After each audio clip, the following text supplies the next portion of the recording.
नमस्कार दोस्तों, मैं हूं वीरेंद्र चौधरी और न्यू इंडिया न्यूज़ में आपका स्वागत है।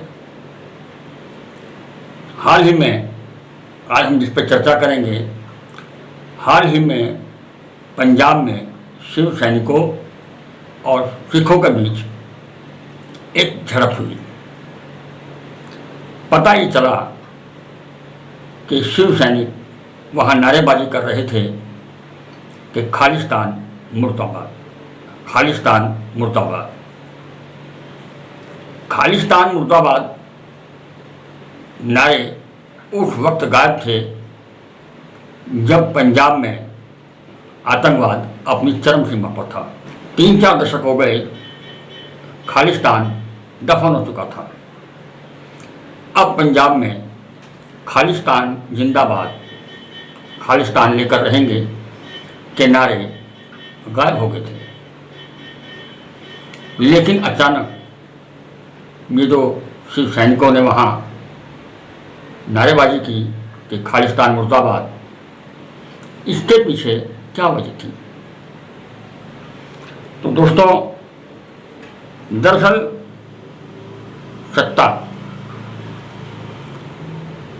हर किसी पार्टी की, राजनीतिक दल की, आदमी विशेष की एक विचारधारा होती है, और जब उसकी विचारधारा से लोग जुड़ने शुरू हो जाते हैं तो वो आदमी सत्ता को हासिल कर लेता है। भारतीय जनता पार्टी की एक विचारधारा थी, हिंदू लगभग सैकड़ों सालों से हिंदू तो सैकड़ों सालों से दमन का शिकार था, कभी अंग्रेजों के, कभी मुस्लिमों के। तो जो हिंदू की जो दबी कुचली भावनाएं थी, उसे भाजपा ने कैश किया और भाजपा सत्ता में आ गई। अब सत्ता का एक नियम है कि वो नियम यह है कि जब भी कोई पार्टी सत्ता में आ जाती है तो उसकी विचारधारा बदल जाती है। वो अपनी विचारधारा को ताक पे रख देता है, कारण कि फिर उसकी लड़ाई सत्ता में वापसी की होती है। उसे गरीब से, मजदूर से, आम नागरिक से कोई मतलब नहीं होता। सिर्फ देश के नागरिकों को उलझा के रखना, उन्हें एक तरह का नशा देना ताकि वो उसके पक्षधर रहें, उसके अंधभक्त रहें और वो सत्ता पे काबिज रहें। ऐसा ही मेरे ख्याल से भारतीय जनता पार्टी कर रही है। जिस विचारधारा को लेकर के भारतीय जनता पार्टी सत्ता में आई थी तो लगा था कि अब बहुत कुछ बदलेगा, लेकिन हाईवे के अलावा मुझे नहीं लगता कि कुछ बदला होगा।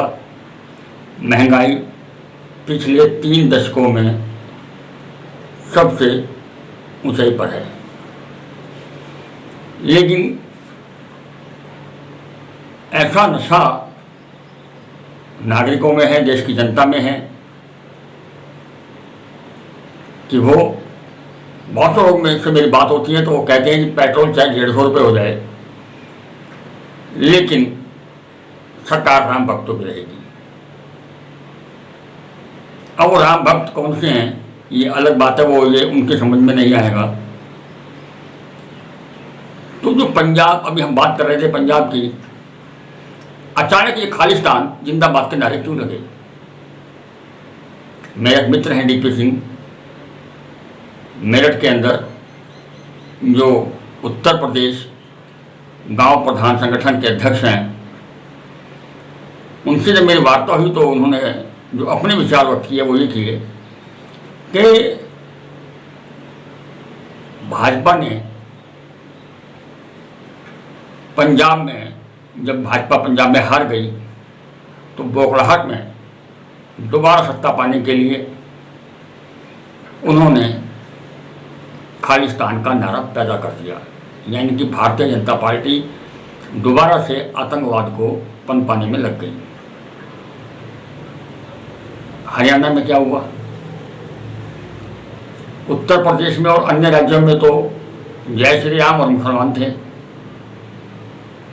अब पंजाब में इन्होंने सिखों को बना दिया, मुसलमान बना दिया। हरियाणा में क्या हुआ था, 36 बिरादरी हैं, 35 बिरादरी को एक तरफ कर दिया और जाटों को मुसलमान बना दिया। अब जहाँ जहाँ भाजपा को लगता है कि ये आदमी को अगर हटा दिया जाए तो तुम सत्ता में आ सकते हो, तो जैसे मुसलमान बना देते हैं। आज सत्ता को देश से कुछ लेना देना नहीं, क्योंकि इनकी जो विचारधारा है, आरएसएस के वो क्या नाम उनका गोवलकर जी थे, गोवलकर जी जो संस्थापक थे आरएसएस के, उन्होंने कहा था कि आप जब भी सत्ता में आए तो देश की पूरी संपत्ति अपने विश्वास पात्र 5-6 लोगों को दे दें और नागरिकों को रहने दें। भिखारी और व्यवसायी न अपने वतन के होते हैं, न अपनी मिट्टी के होते हैं, न अपने परिवार के होते हैं। उन्हें सिर्फ लाभ और हानि से मतलब होता है, और भिखारी को सिर्फ मांगने से। तो जनता को तो ये भिखारी बना दिया और देश की पूरी संपत्ति धीरे धीरे वही 5-7 लोगों के हाथ में चली गई। मैं तो ये कहूँगा कि बिना कोई बिल पास कराए जमींदारा प्रथा धीरे धीरे देश में लागू होती जा रही है। तो दोस्तों, मेरा कहने का मतलब ये है कि इस अंधभक्ति से बाहर आओ। और मैं ये नहीं कहता कि भारतीय जनता पार्टी को हराओ, लेकिन इतना जरूर चाहूँगा कि भारतीय जनता पार्टी के नेताओं को चेता दो कि जनता भारत के साथ है, जनता नशे से बाहर आ रही है और जनता को अखंड भारत चाहिए। भारतीय जनता पार्टी ऐसी नीतियाँ लाए कि जिसमें ना लगे कि हम जातियों में बांटा जा रहा है, हमें जातियों में बांटा जा रहा है, हमें धर्मों में बांटा जा रहा है, हमें हिंदू मुसलमान में बांटा जा रहा है, हमें जाट वर्सेस फला में बांटा जा रहा है, सिख वर्सेस शिवसेना में बांटा जा रहा है। ये सब हिंदू तो हैं। आप हिंदुत्व की बात करते हैं और हिंदू का नारा लेकर के आप सरकार में आए हैं और आप हिंदुओं को बांटने का काम कर रहे हैं सिर्फ सत्ता के लिए। आप क्या मौके जाने चाहते हैं देश के अंदर? जब आप सत्ता से हटेंगे तो इन हिंदुओं को बहुत कुछ भुगतना होगा, बहुत कुछ भुगतना होगा। इसलिए हिंदुओं जागो और भारतीय जनता पार्टी को बता दो कि हिंदू एक है और एक रहेगा। हमें अखंड भारत की तरह बांटना बहुत मुश्किल है, बहुत मुश्किल है। धन्यवाद दोस्तों। अगर मेरी बात सही लगी हो तो चैनल को सब्सक्राइब कर लें। आपका ये सहयोग मेरे लिए बहुत बहुत होगा। शुक्रिया। अगर आपने हमारे चैनल को सब्सक्राइब नहीं किया है तो सब्सक्राइब कीजिए, लाइक कीजिए, शेयर कीजिए और हाँ बेल आइकन को दबाना ना भूलें ताकि बाकी अपडेट्स आपको सबसे पहले मिलती रहे। नमस्कार।